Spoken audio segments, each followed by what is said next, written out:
Meron na kasing 3 comment dun sa vlog ni Joy. Bakit wala pa rin daw tayong Oilers. Gusto naman namin, kaso nga lang ang mahal. Baka naman yung pang-apat na mag-comment, padala nyo na lang kami. Mahal kasi.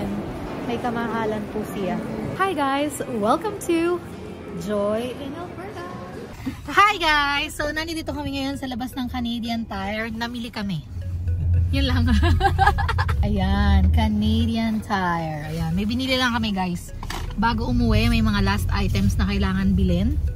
At dahil nga dyan, wala pa rin kaming nahahanap na relo para sa groom-to-be. Kaya tayo ngayon ay pupunta sa Premium Outlet, ang pasyalan ng bayan.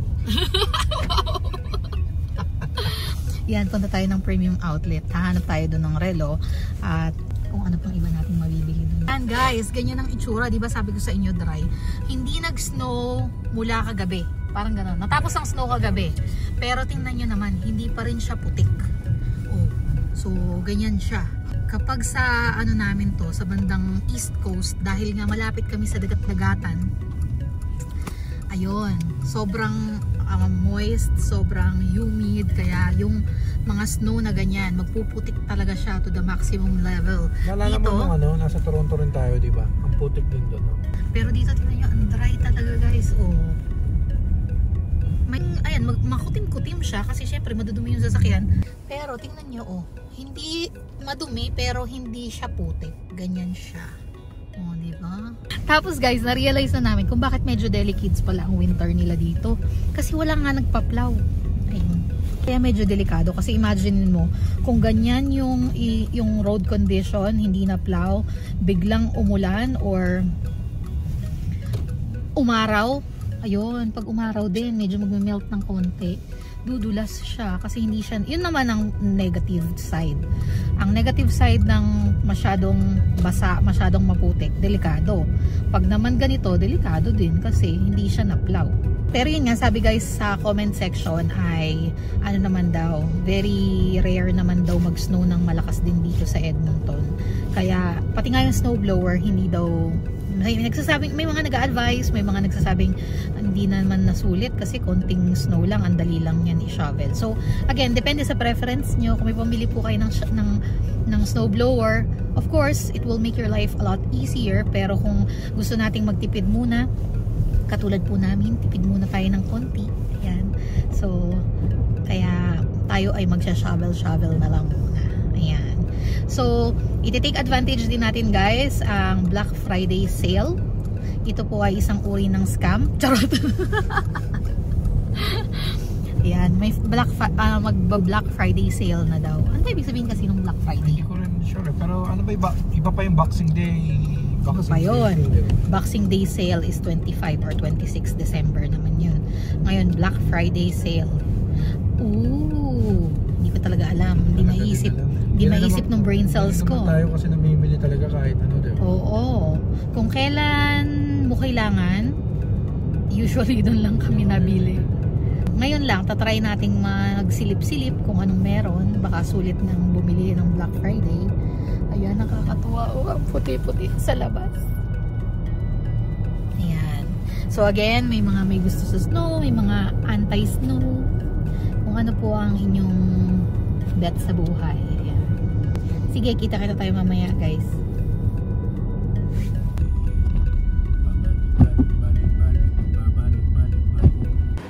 Kita nyo naman, very comfortable ang aming madam.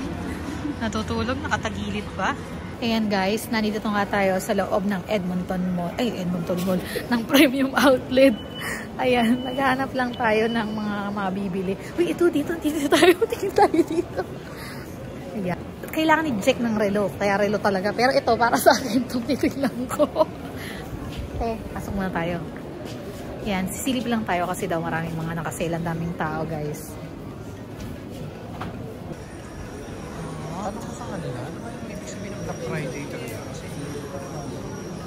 Ayan guys, kung may nakakaalam sa inyo ano ba kasi ang ibig sabihin ng Black Friday, paki-share naman. Hindi ko naiintindihan kung para saan ba yung Black. Bakit tinawag na Black Friday? I mean Black Friday. Black Friday naman talaga ang Black Friday, di ba? Yeah. Pero bakit ganun. Hindi naman Holy Week, but may Black Friday. Pagod po siya sa kanyang shooting. Ito po kasi yung billboard niya. New Balance. Ayan. So, napagod po siya sa photoshoot, kaya ganyan photoshoot siya. Meron na kasing 3 comment dun sa vlog ni Joy. Bakit wala pa rin daw tayong Oilers. Gusto naman namin, kaso nga lang ang mahal. Baka naman yung pang-apat na mag-comment, padala nyo na lang kami. Mahal kasi. May kamahalan po siya. Meron din pala bubble tea na iba naman. Pero Tiger Sugar talaga ang the best. Ay, ito ang Polo.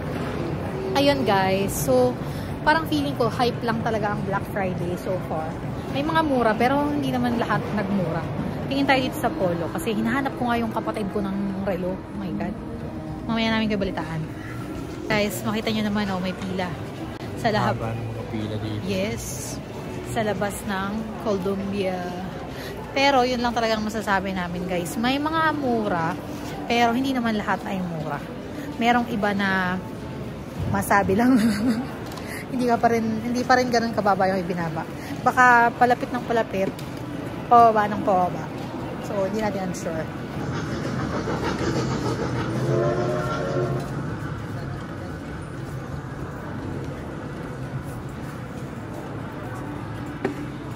Hinihintay lang natin ngayon si Kiko at saka si Ite, si Ate Christine. Nag-CR lang sila saglit. May nakita ko, Canada Jewels. May mga tinda silang mga relo. So yan ang titingnan natin. Pasukin natin sila para baka may mga relo sila. So far, guess pa lang yung nakitaan namin na medyo okay. Ano pa ba? Okay yung presyo. I mean, hindi naman kasi pambonggahang gift yun. Giftan lang. Ayun guys, pumili tayo Tommy Hilfiger na lang yung napili natin yung watch kasi maganda siya. Nandito tayo saglit sa saan ba tayo? Sa food court. Ito ka lang. May unboxing si Kiko. Hindi nakita. Tada! Ayan, so upo muna tayo sa group dito. Nakabili na nga kami ng Tommy Hilfiger. Ang bait ni ate kasi may nare-receive kaming email, so may additional discount ka siya. Tapos parang may additional discount pa pag umabot siya ng certain amount. So, kinuha niya lang kami ng pinakamurang item sa store para maabot namin yung limit. Nagkaroon pa ng t-shirt kasi nga yun yung parang pinakamurang item nga daw sa store. So, yan. Shout out kay ate kung nanonood ka. Ikaw po ang pinakamabait, pinaka-patient na nasa cashier si ate. Pero, nahigitan niya yung pagiging sales ng iba kasi ang patient niya. So, thank you so much, ate. Baka gig lang ni ate yun. Oo, baka. Sabi ni Kiko, baka gig lang daw ni ate yun. Baka side hustle lang niya. Hindi siguro yun ang full-time niya. Hindi namin sure, hindi na namin chinika. Pero yan, thank you so much, ate. May binago kang buhay today. Ayan. So, nabili na natin si Jack ng pang-gift. Meron pa tayong isang bibili na item. Tapos noon, gogora na tayo kasi magsisimba tayo for today's video. Ayan. Hanggang ngayon po ay tulog pa rin si Biborita. O siya. Bye-bye. Bye guys. Ayoko. Ayan, nandito na kami sa church. Tapos na yung simba. So, hinihintay lang namin si Kiko kung walang yung sasakyan para hindi na namin ilakad ng bongga si Bybee. Si Kiko na ba to? Hindi pa. Ayan, salamat sa pagsama niyo sa amin today, guys. Nag-enjoy sana kayo. Have a nice day. Bye! Have a nice week ahead pala. Have a nice week. Bye-bye! Ayan, guys. Nandito kami sa St. Charles. Diyan kami nagsisimba. Oh. Yan. Happy Sunday! Happy Sunday! Nice week ahead. Excited na.